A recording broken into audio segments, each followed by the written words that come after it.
Hey, what's up YouTube? Out here today in the early morning with a budget-friendly folder. This is the Byrd Harrier 2 Wharncliffe. You see the pocket clip there? It's got the Byrd opening hole. Opens smoothly. Now this comes in fully serrated and plain edge. And usually I do recommend the plain edge. But being that about 95% of my collection is plain edge, including about 50 SPYDERCOs. I just didn't need another plain edge SPYDERCO. Now this is a Byrd, but Byrd is a budget brand of SPYDERCO. You can check out my previous review of this knife. It's a Byrd Rescue folder.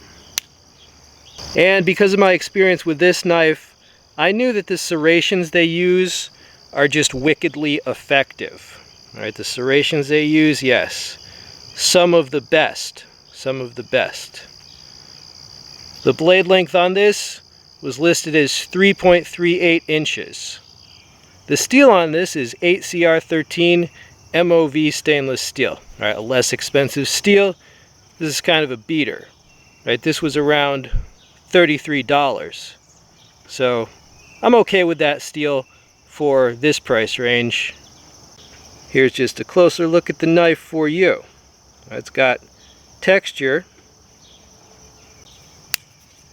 You've got some jimping here.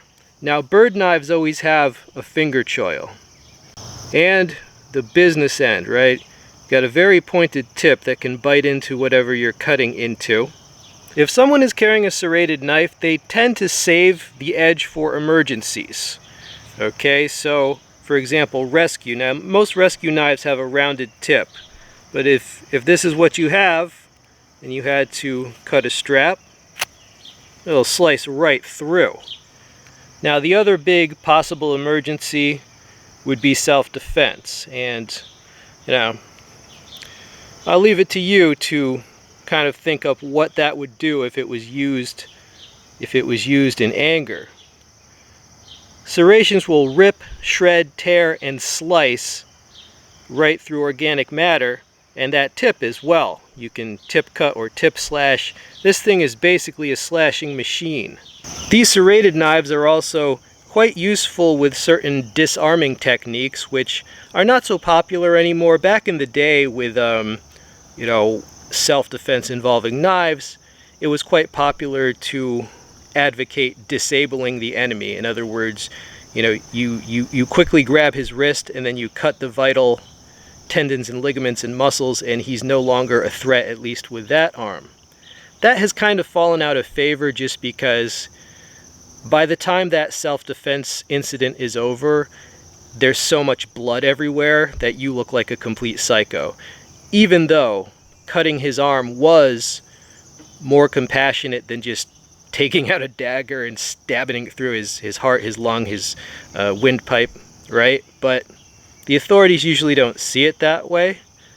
So it goes. It's up to you what you think is warranted for self-defense. Now, when I first unboxed this a while ago, I did the old paper test. So let me roll in that footage for you. And I got a weight on this as well, then we'll come back.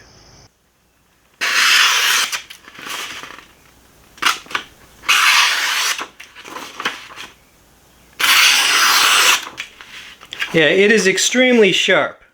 Now to cut paper, you kind of have to catch it on a scallop there, but you saw very, very sharp serrations. Alright, here is the weight on the knife. 2.72 ounces. Let's change the unit.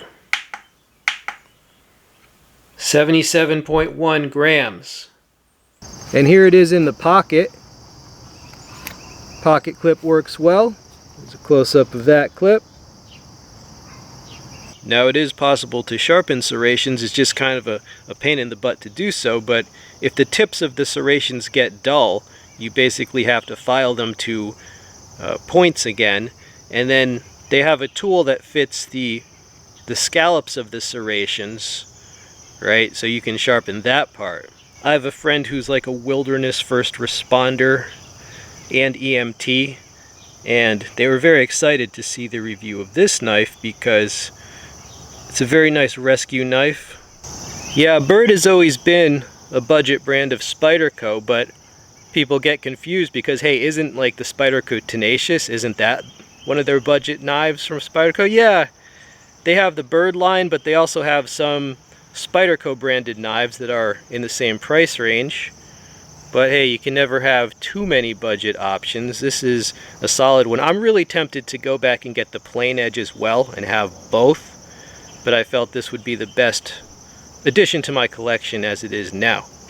But in general, I think this is an excellent, light, slim, easy to carry, unobtrusive knife. It's a type of thing that you carry when you can't carry anything larger, but you still want a lot of emergency cutting and sometimes slashing power. Okay, my people, I hope you enjoyed seeing this pocket knife, and if you like gear reviews such as this, knives, multi-tools, tomahawks, machetes, swords, things of that nature, consider subscribing.